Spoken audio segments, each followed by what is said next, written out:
부모님들 가장 중요한 건 지금 책을 열심히 읽으라고 하는데 지금 열심히 읽는 이 책이 나중에 어떻게 활용되는 건지를 아셔야 되고요. 그래야만 어떻게 하는 것이 지금 시간표를 조정하고 이 아이의 공부 계획을 짤 때 더 유리한가에 대해서 조금 멀리 그리고 좀 더 넓게 보시면서 아이의 하루를 결정할 수 있기 때문에 그냥 막연히 책만 읽으면 똑똑해진대, 책만 읽으면 공부 잘한대가 아니고요.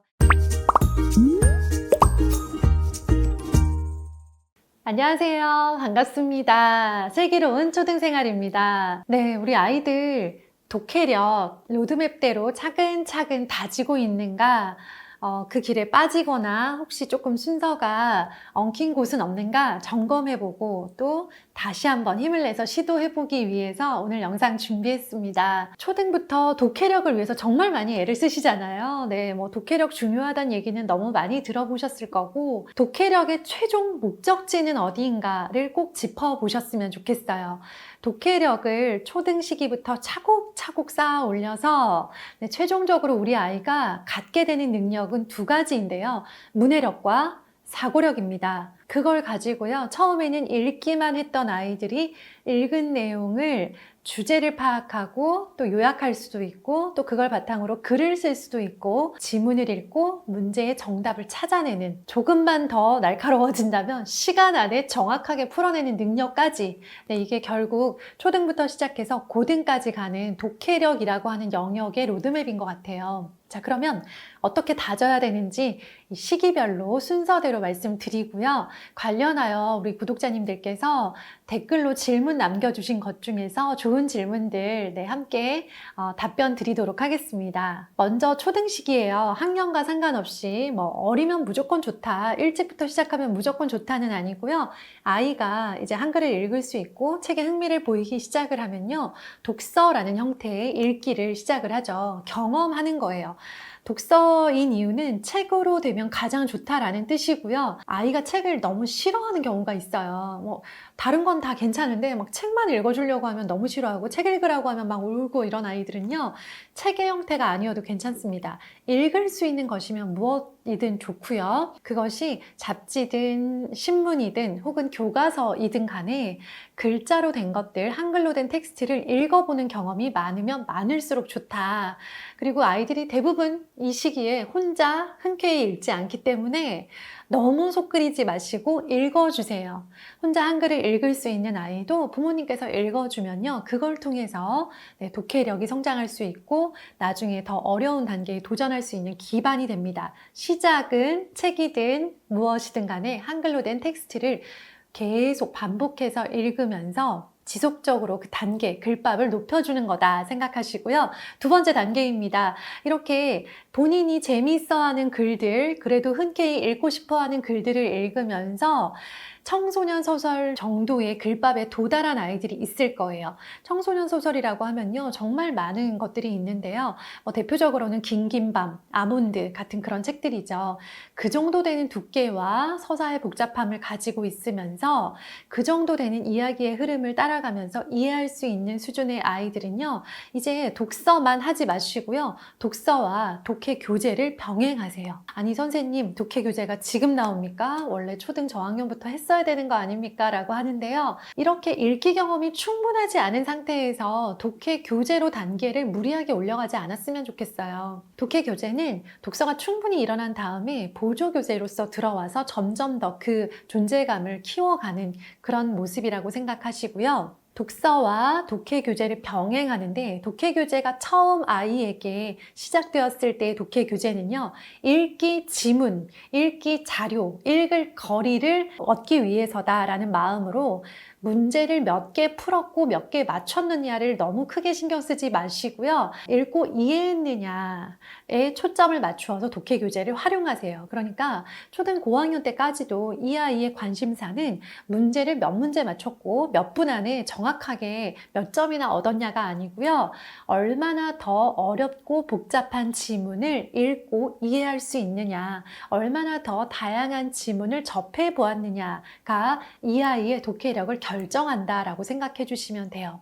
자, 그러면 이제 본격적으로 독해력, 즉 이걸 정확하게 읽었는지를 확인하는 그 실력, 소위 말하는 그런 문풀이라고 하죠. 문제풀이, 정답률이 관건이 되는 시기가 이제 중학생입니다. 이 시기에 반드시 지속해야 되는 것은요, 독서를 하든 안 하든 독해 교재의 형태로 되어 있는 문학, 비문학, 그 문제집 있죠. 거기에 나와 있는 지문과 문제 세트가 있어요. 그 세트를 한 세트씩, 문학 한 세트, 비문학 한 세트를 매주 하나씩, 네, 그러니까 매일이 아니에요. 매일매일 그거 하다 보면 시간을 너무 많이 잡아먹거든요. 일주일에 문학 한 세트, 비문학 한 세트 한다라고 생각하시고, 거기에 주말에 아이가 뭐 읽고 있는 재미있는 책이 있다, 이 정도면 충분하다고 생각합니다. 이걸 유지하는 게 중요하지 엄청나게 많은 시간, 짧은 시간 동안 집중적으로 하는 건요, 아이가 그것에 대해서 힘들다, 그리고 너무 지겹다라는 생각을 하게 되고, 또 어떤 아이들의 경우에는요, 초등 6학년, 중학교 즈음에 수능 문제를 풀어봤는데 점수가 잘 나오는 바람에 방심해서 그걸 계속 꾸준하게 하지 못하고 내려놓았다가 그 감을 잃어서 정작 중요한 고등 시기에 그 점수를 회복 못하는 경우도 있더라고요. 자, 이렇게 독해 교재와 독서를 병행하던 중학생 시기를 지나고 나면요, 고등이 되면 이제 이 아이들은 더 이상 즐거움을 위한 혹은 문해력을 위한 독서는 하지 않더라고요. 필요에 의한 독서를 하는 거고요. 자, 그 독서는 이제 중요하지 않은 게 되고요. 고등학생 시기의 아이들은 중학교 때 처음으로 접했던 문학, 비문학 그 교재들, 그걸 가지고 정말 이젠 정확도와 시간까지 높여가면서 이 아이들이 소위 말하는 그런 모의고사를 대비하는 그런 공부를 하게 되고요.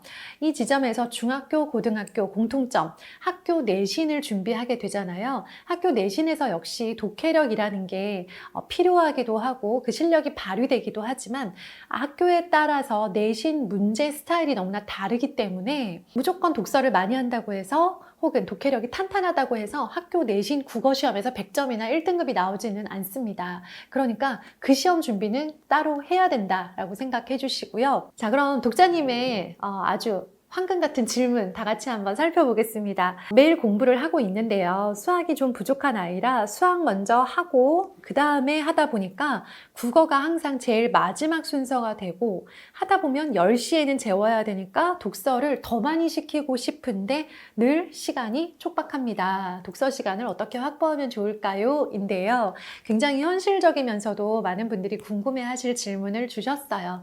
맞습니다. 학원 갔다 와야죠, 방과후 해야죠, 예체능 학원 갔다 와야죠, 뭐 일기 써야죠, 밥 먹어야죠, 씻어야죠. 요즘같이 날 좋은 시절에는 놀이터에서 또 한참 놀고 들어오잖아요.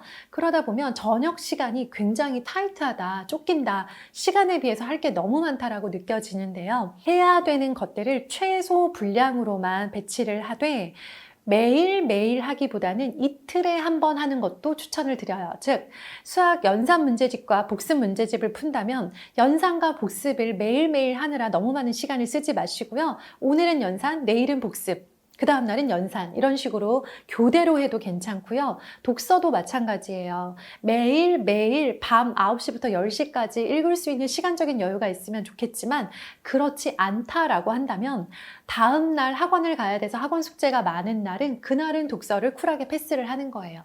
그렇게 해서 평일 독서를 못했는데 그 부족한 독서량은 주말에 채우거나, 주말에도 너무 바빴어요, 그럴 때는요, 한 번씩 돌아오는 방학이 있습니다. 방학 때 좀 긴 시간을 독서에 할애하면서 방학 때만큼은, 주말에만큼은 아이들이 정말 본인이 재미있어 하는 책을 읽었다, 와, 이 책 정말 재미있었다, 나 글밥이 많이 늘었다 라고 하는 그런 경험이 있었으면 좋겠습니다. 그래서요, 우리 부모님들 가장 중요한 건 지금 책을 열심히 읽으라고 하는데 지금 열심히 읽는 이 책이 나중에 어떻게 활용되는 건지를 아셔야 되고요.